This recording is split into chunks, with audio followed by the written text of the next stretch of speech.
నిర్మల్ జిల్లా భైంసాలో తెంపుడుగాళ్లు రెచ్చిపోయారు. రాహుల్ నగర్ లో మహిళ మెడలోంచి బంగారు పుస్తల తాడు తెంపుకు వెళ్లారు. బైక్ పై వచ్చిన ఇద్దరు దుండగులు తన చైన్ ను తెంపుకు వెళ్లారని బాధితురాలు లక్ష్మి పోలీసులకు ఫిర్యాదు చేసింది. సీసీ కెమెరా ఆధారంగా దర్యాప్తు చేస్తున్నారు పోలీసులు.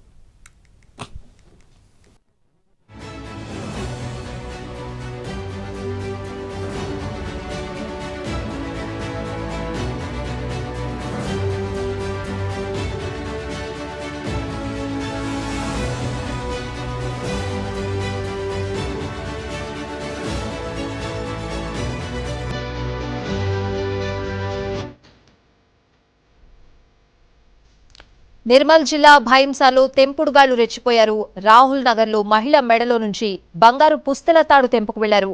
బైక్ పై వచ్చిన ఇద్దరు దుండగులు తన చైన్ ను తెంపుకు వెళ్లారని బాధితురాలు లక్ష్మి పోలీసులకు ఫిర్యాదు చేసింది.